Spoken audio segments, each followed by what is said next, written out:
안녕하십니까. 오늘은 예수님의 토라와 동성의 15번째 시간입니다. 예수님 말씀 가운데 넘어지게 하는 일, 헬라어로 스캔달이죠. 동성애에 적용하는 시간을 가져보도록 하겠습니다. 동성애가 유발하는 에이즈가 심각한 문제가 사회적으로 천형이다 이렇게 불릴 만큼 많은 사람들이 걱정하고 있습니다. 이태원 게이클럽에서 빠르게 확산된 서울에서 제주까지 퍼져나간 전염병이 클럽발 감염 전방위 확산이다. 벌써 7차 감염까지 나와서 250명 가까이 이르렀습니다. 대구 경북의 신천지 집단 감염이 게이클럽으로 이어진 것입니다. 클럽발 확진자의 30%가 무증상이라고 합니다. 그렇기 때문에 상황이 더 심각하고 정부가 이태원 클럽을 다녀온 사람들을 익명으로 검사를 보장한다 하는데 아직도 1,300여 명이 숨어 있어서 많은 국민이 불안해하고 있습니다. 예수님의 토라에서 이 스캔들, 걸러 넘어지게 하는 일은 사실 자기 스스로 넘어지는 것처럼 들리지만 예수님 말씀의 핵심은 그것들을 오게 하는 사람에게는 화가 있다.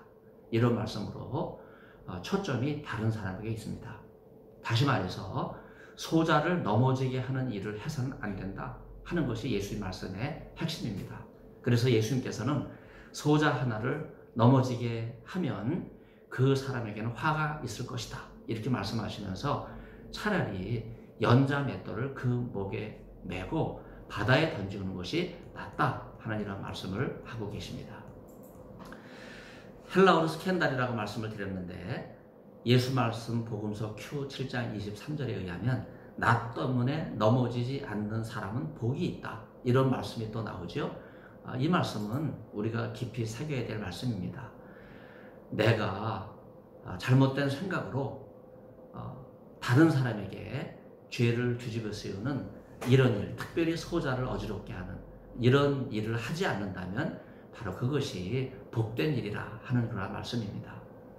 헬라어는 스캔달이지만요, 히브리어는 이 단어를 니크샬 이렇게 번역하는데 성적 스캔달과는 조금 의미가 다르죠. 이 히브리어 니크샬이라고 하는 이 말의 의미는 타락해서 죄를 짓게 한다 하는 종교적인 의미가 강합니다. 그렇기 때문에 헬라어에서는 이걸 성적인 차원으로 한쪽으로 이해하는 것은 너무나 제한된 표현이라고 말할 수 있고 성경은 근본적으로 히브리어를 통해서 죄를 짓는 이런 문제와 연결 짓는 것을 볼 수 있습니다.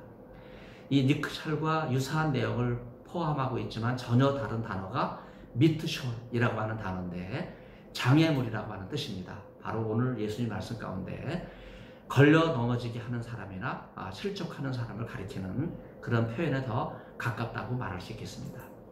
아무튼 예수님의 토라는요, 하나부터 10까지 어린 소자는 혹시 다칠까봐 잘 돌봐줘야 된다고 하는 그런 생각을 말씀해주고 계시고 어린 소자 하나를 넘어지게 하는 일은 잘못된 것이다 하는 그러한 전제를 분명하게 말씀하고 있습니다. 이런 말씀을 그리스 문화, 그리스 신화에 비추어 보면 예수님이 왜 이런 말씀을 하셨을까 하는 게 이해가 되죠. 플라톤의 대화록 향년편에 사랑의 신인 에로스에 대해서 소크라테스가 전하는 내용들이 대화처럼 등장합니다. 창조 때 카오스가 생겨난 이후에 대지의 신인 가이아와 사랑의 신인 에로스가 태어나는데 이 점에서 소크라테스는요, 에로스를 가장 오래된 신 중에 하나로 추앙합니다. 그리스 신화에서 에로스 신은 사람에게 동성애라고 하는 사랑의 화살을 쏘아서 성인 남성이 미소년을 사랑해서 유혹하게 합니다. 성인이 이래서는 안 되죠. 소자를 보호해야 한다. 걸러 넘어지게 해서는 안 된다 하는 게 예수님 말씀의 뜻이라고 말씀드렸잖아요. 헬라어 에로스테스라고 하는 말은 에로스 사랑에 휩싸인 남자라고 하는 뜻이에요. 근데 이 사람이 성인 남성으로서 미소년, 어린이라고 하는 파이데카 혹은 이 동성애에 관련돼서 에로메노스라고 하는 단어가 있는데 동성애 사랑을 받은 남자라고 하는 뜻의 말하자면 미소년을 가리키는 단어죠. 간단하게 정리하면요, 에라스테스는 40세 미만 성인 남성을 가리키는 단어고 에로메노스는요 바로 미소년을 가리키는 단어입니다. 이로써 그리스에는요, 에라스테스가 나이가 많고 돈이 많고 경륜을 이용해서 에로메너스를 사서 남성끼리 미소년을 사랑하는 동성의 쾌락을 추구하는 문화가 만연되었다고 볼 수 있습니다. 어린 소자를 이처럼 성적 탐욕의 대상으로 삼는 그리스 문화는요, 사실 그 대가를 철저하게 치렀다고 볼 수 있습니다. 아직도 그 찬란한 그리스 문화 이면에 보면 그리스 인구는 보잘것없잖아요. 바로 생활 수준도 낙화되어 있습니다. 동성애가 그리스 문화에 얼마나 악영향을 미쳤는지 우리는 가늠해 볼 수 있어요. 에베소 박물관에 전시된 소와 성의 상징으로 우리는 에로스 신의 여러 유물들을 알고 있죠. 로마어로는 큐피트라고도 그럽니다. 그래서 큐피트의 화살 이렇게도 말하죠. 실제로 에로스 박물관에는 두 남성이 에로스의 신이죠.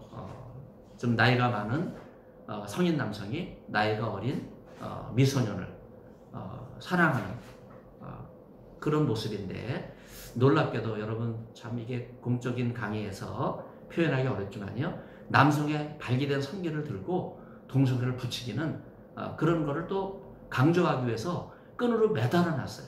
에베소 박물관에. 그래서 에로스 신은 결코 여성과 성교를 하지 않습니다. 남성끼리의 학문 성교를 부추기는 바로 그것이 동성애 사랑인 에로스입니다. 에베소는 소아시아의 수도이지만 동성애가 창궐해서 멸망한 도시입니다. 그러나 십자가와 부활의 복음이 바로 이 에베소에 전해지죠. 바로 바울이 예수 그리스도의 십자가의 복음을 증거하게 됐을 때 인간의 쾌락을 이기게 하고 동성애로 만신창이가 된 인간의 육체의 질병으로부터 돌이켜서 복음을 통해서 구원받아야 된다고 하는 이러한 소식이 전해지게 되었을 때 바로 에베소는 아시아 전역에 복음을 전파하는 진원지가 되었습니다.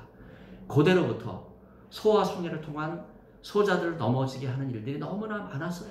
앞에서 언급된 플라톤의 향연을 보면 동성애가 등장하는데, 특히 남성 동성애는 여성을 혐오하는 것으로, 어떻게 보면 소크라테스는요, 남성 우월적인 가부장적인 그런 사고를 갖고 있었던 그리스 철학자라고 볼 수 있죠. 여기서 남성 중심과 강자 중심의 그리스 문화가 발전하면서 여성을 노골적으로 비하하는 이런 문화가 파생됩니다. 이처럼 남성 우월적인 의식이 여성을 비하하고 어린이를 성적으로 확대하는 이러한 문화는요, 이슬람 문화에까지 영향을 미칩니다.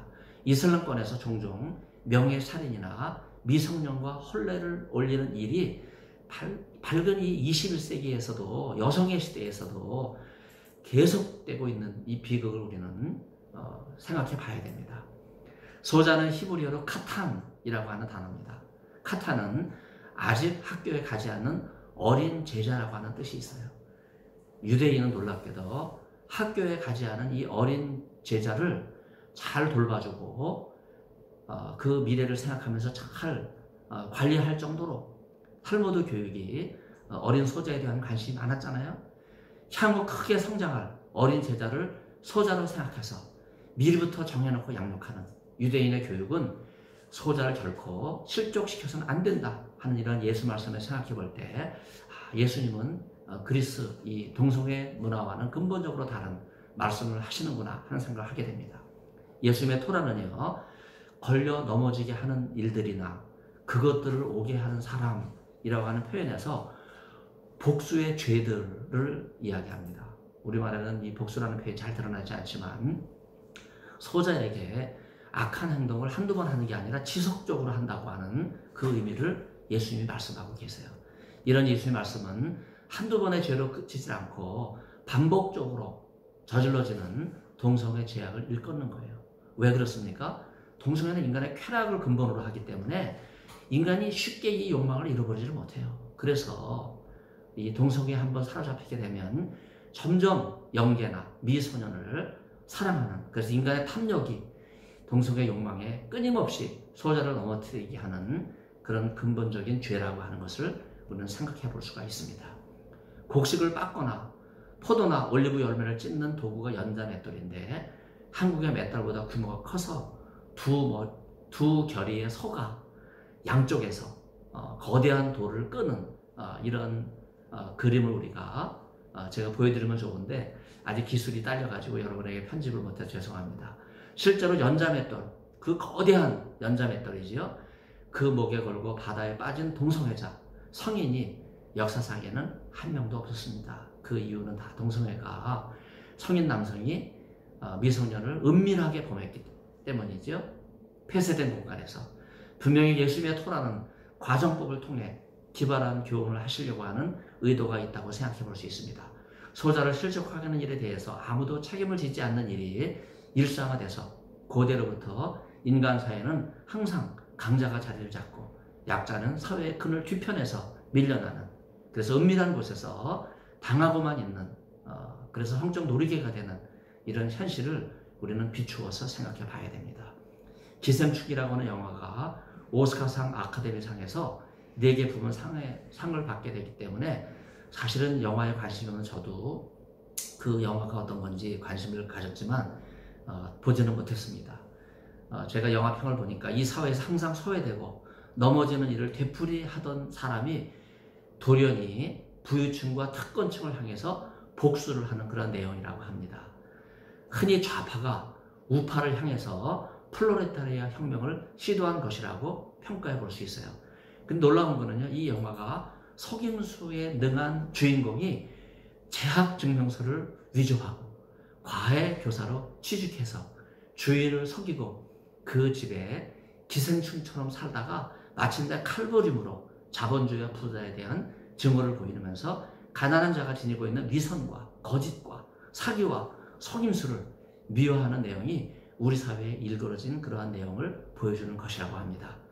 기생충을 우파에게 프레임을 씌우려고 하는 의도로 만든 영화이지만 놀랍게도 조국 부부가 자기 아들, 딸의 표창장을 위조한 일로 재판에 넘겨지게 되자 끝내 부인이 구속이 되고 법무부 장관직에서 물러나는 일로 인해서 구약성서에 에스더에 나오는 것처럼 결국 하만이 모르독의 목을 장대에 걸려고 했다가 자기 목에 걸리는, 아이러니하게도 도려운 좌파에게 비난이 돌아가는 그말로 문재인 정부의 발목을 잡는 그런 영화가 되고 말았습니다.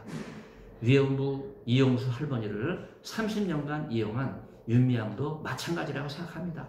국민 무서운 줄 알아야 돼요. 결국은 그 모든 것이 부메랑처럼 윤미향에게 돌아가고 말 것입니다. 에베소서에서 자녀에게 내 부모를 공경하라 이런 말씀이 나오는데, 여러분 이것은 소자를 귀하게 여겨야 된다고 하는 이러한 말씀과 연결을 지어 볼 수가 있어요. 암만 고고학 박물관에 가면 제가 꼭 이걸 보기 위해서 요르단에 가면 성지들에 볼 것이 많이 있지만은 바로 이 도서관을 박물관을 순례객을 모시고 가는데 기원전 6,500년 전, 너무나 귀한 유물이 하나 있어요. 석고와 역청을 섞어서 구워낸 2개의 머리가 한 몸으로 연결될 유물이 있습니다. 여러분에게 사진을 보여드리지 못해서 죄송합니다.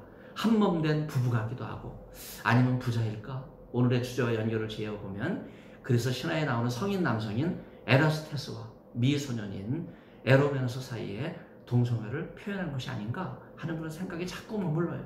왜 이 둘의 머리가 이렇게 한 몸으로 연결이 되었을까? 떼려고 해도 결코 뗄 수 없는 것이 동성애 욕망이 아닐까? 바로 고대 이방 신전에 가득했던 동성애 제사장과 그 공창관계, 동성애로 연결되어 있는 그것을 묘사한 것이 아닐까 하는 생각을 합니다. 소자를 넘어지게 하는 일은 아무도 모르게 반복돼서 일어나는 일 같지만은요, 사실 한 가정을 무너지게 하고 미소년의 미래를 무너지게 하는 그야말로 일어나서는 안 되는 일입니다.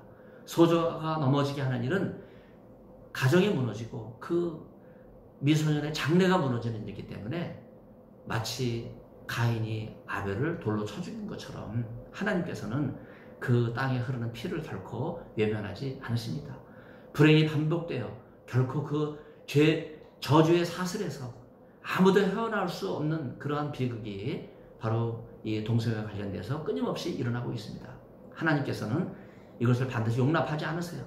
동성애를 가증히 여기셨기 때문에, 가증히 여긴다 하는 이 토해반은 하나님께서 금지하셨다, 허락하지 않으셨다 하는 뜻이라는 거 여러분 이제는 아시죠? 반드시 하나님께서 간섭하시고 어루만지시고 마침내 서광을 비추셔서 그 몸이 만신창이가 됐을 때 하나님께서 그 영혼을 포기하지 않으시기 때문에 그 영혼을 다시 구출해 내실 것입니다. 쥐 구멍에도 빛들 날이 온다고 하는 속담이 있는 것처럼 하나님께서는 반드시 동성의 어두움을 몰아내시고 빛 가운데서 그 생명을 인도하시고 어린 생명을 가정으로 돌려보내 주실 것입니다. 예수님의 토라는 고대 세계에서 동성애가 소와 성에 도취돼서 소자를 탐욕의 수단으로 삼은 만국적인 문화를 문제 삼고 계십니다. 모든 사람이 동성애에 빠진다면 인류는 그것으로 종말입니다. 누가 아이를 낳아서 기르고 하나님께 창조하신 가정을 계속해서 세워나가면서 하나님의 창조를 재창조해 나가겠습니까? 동성애의 만국적인 욕망에 의해 아무도 모르게 미소년이 무너지고 아름다운 가정이 겉으로 볼 때는 무너지는 것 같지만 하나님은 살아계십니다. 모든 것을 갚아주시고 회복시켜주시고 건강도 회복시켜주셔서 복음으로 새로운 삶을 살게 하실 것입니다. 문제는 회개하면서 주님 앞에 나오면 새로운 길이 열립니다. 더 이상 동성애로 인해서 하나님께로부터 버림받는 지경에까지 이르러서는 안 되겠습니다. 어둠이 강해서 빛이 약해지는 것이 아닙니다. 오히려 빛이 약하기 때문에 어둠이 강하게 보이는 것뿐입니다. 동성애나 변태의 성욕을 가진 사람은 나이가 어린 사람일수록 좋아한다고 합니다. 그리스에 만연된 성인 남성이 미소년과 동성애를 나눈 비극 문학, 트레지디 리터러처, 비극 문학이라고 이야기해서 서구 사람들이 많이 읽지 않습니까? 오늘날 이태원의 게이 클럽, 홍대를 중심으로 한 이 거리도 공공연하게 동성애가 퍼져나가고 있습니다. 실제로 이태원의 게이촌이나 홍대 어린이 놀이터를 가면 2호선 전철역 홍대 방향, 제가 이름은 밝히지 않겠습니다. 공공 오피스텔 출구, 홍대 패션거리나 클럽거리는요, 소위 뭐라고 얘기해요? 청년 해방부라고 얘기합니다. 범죄 단속의 예외 장소로서 세간에 알려져 있지 않습니까? 이런 곳에 미성년자들이 동성애와 마약을 하는데도 치안이 미치지 못하고 밤 10시부터 성업을 이루고 새벽까지 광란의 밤을 보냅니다. 단돈 10,000원에 손목밴드를 하나를 사면 하룻밤에 클럽 여러 개를 지루하지 않게 다니면서 즐길 수 있어요. 몇 번 새벽 기도를 마치고 가보니까 거리 풍경이 강란의 밤 충격 그 자체예요. 쓰레기통에 주사 바늘이 가득하고 아직도 마약에 취해서 부둥켜 안고 길거리에 널브러져 있는 청소년들이 얼마나 마음이 아픈지 모릅니다.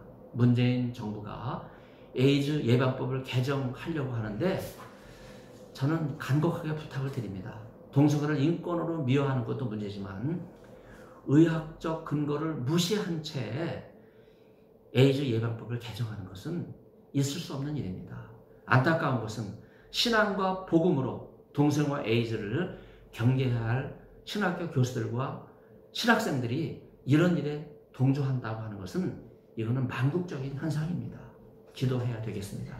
악한 영과 사탄의 계계는 성령의 능력이 아니면 불가능합니다. 하나님께서 이태원 거리와 홍대 거리를 성령의 바람으로 고쳐주시고 회복해 주시기를 간절히 기도합니다. 동성애는 스스로의 결단으로 헤어나올 수 있는 것이 아닙니다. 예수님의 복음으로 고침을 받을 수 있도록 인도해야 돼요. 성도님들이 이 일을 위해서 기도해 주시고, 여러분 동성애에 빠진 이웃들이 너무나 우리가 생각하는 것보다 많습니다. 그들이 예수님의 사랑으로 회개하고 돌아와서 육체의 질병도 고침받고 새 삶을 살아갈 수 있도록 적극적으로 복음을 소개할 수 있는 여러분이 될 수 있기를 바랍니다. 경청해 주셔서 진심으로 감사를 드립니다.